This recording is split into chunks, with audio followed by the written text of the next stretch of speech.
One of the things I love about being a financial advisor is I get to learn from the lives of my clients. And in today's video, I want to share with you some life lessons that my 70 and 80-year-old clients have shared with me that I think if you're 50 or 60 years old, or even if you're younger than that, you'll find extremely valuable. So here's the top 10 list from 70 and 80-year-olds. And the first one is they wish they had diversified their interests in the way that they spent time when they were younger and when they were still working. They've shared with me that they feel it's dangerous to have your identity tied into an employer that, most of us are at-will employees, which means we can be fired at any time for any reason. And oftentimes, no fault of our own. So the company goes through a difficult period, but you know what? We've sacrificed a lot. We've sacrificed a lot of evenings, a lot of weekends, and we've allowed our identity to be closely connected with who we are at work. And then maybe one day we wake up and there's a notice to have a meeting and we're about to lose our job. So that's number one, is don't be too closely aligned with your company. Number two is the importance of diversifying your investment portfolio. The nice thing is we only need to get financially independent once. And once we're financially independent, job number one becomes don't lose that nest egg. Don't lose the nest of eggs that allows us to be independent. And rule number one becomes don't lose money and invest in a way that we're taking no more risk than what we need to achieve our goals. Okay, number three, folks that are in their 70s and 80s wish that when they were in their 50s and 60s, when they had some extra money, that maybe they had used some of that extra money to buy back time so that they could enjoy their journey more in their 50s and 60s. And what do I mean by that? Just simple examples. Things that you can relatively easily and inexpensively pay other people to avoid having to do yourself. I'm thinking like meal prep, I'm thinking cleaning your house, I'm thinking mowing the lawn. For instance, when my kids were younger, I used to mow my lawn, but I'll let you know a secret. Once they went to college, I paid somebody else to do it. I thought it was important that my daughter saw dad out mowing the lawn, but once that phase had passed, then I was happy to pay somebody else. Okay, number four, and this one's a little sad, but it's true, and that's just a reminder that if you're married, your spouse is not going to be with you forever. And hopefully you have a good marriage, hopefully you have a happy marriage. And what my clients mean by this is, unfortunately, at some point, one spouse usually passes before the other.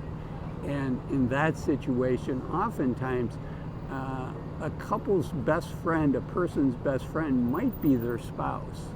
And they hadn't diversified and had other people in their lives, other close friends, that would allow them, once their spouse did die, to have social relationships outside of their spouse. And unfortunately, that isolation can be a really difficult thing.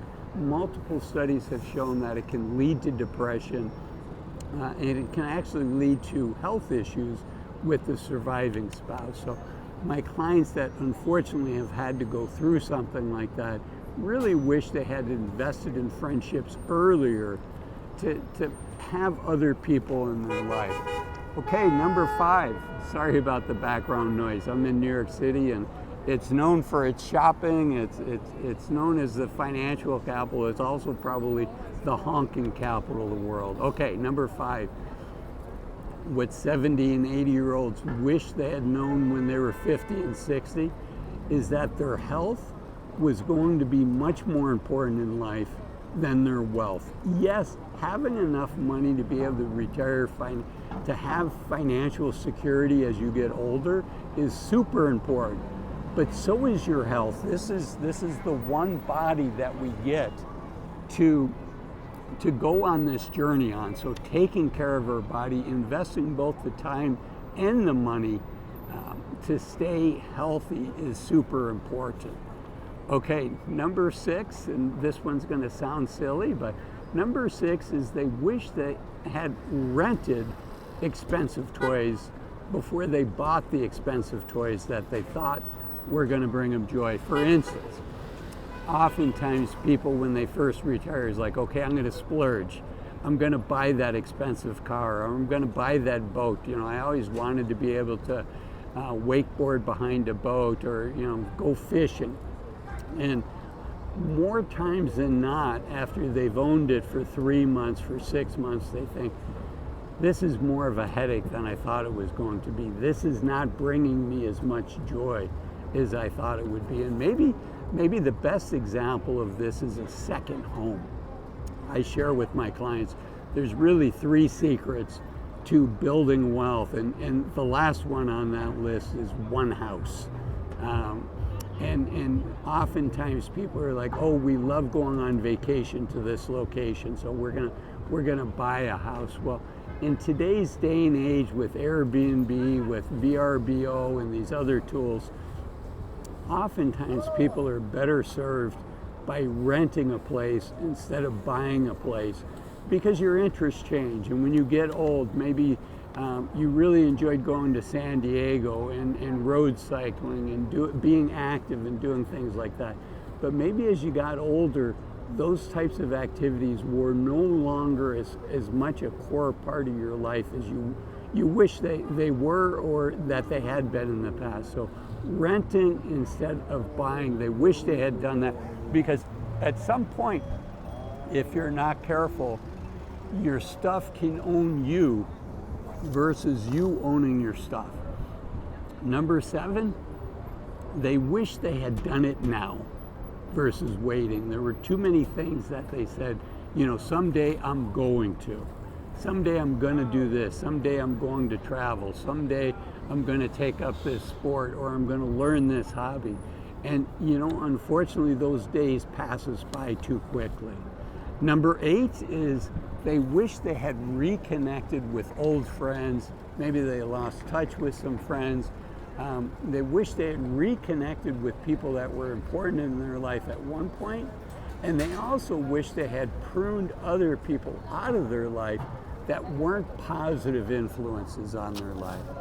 And number 9 is they wish they had thought through how much time there is in a day and what they're going to do to fill that time with things that bring them joy and things that bring them purpose. And I would sum this up by saying it's important to retire to something as opposed to away from something. After working 20, 30, 40 years, it's super easy for all of us to say, I'm kind of done with that chapter and I'm ready for the next adventure in my life. And they wish they had thought through and spent more time thinking, what is that next adventure, and nurturing that. And then the last one is they wish they had said no more often than life.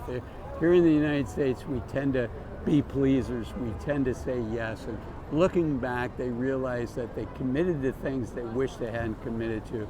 They spend time doing things that they wish they hadn't spent time on. And related to that is this video here, which are 8 things that I think people should stop doing in their 50s and 60s in order to enjoy their journey more until their day comes to retire.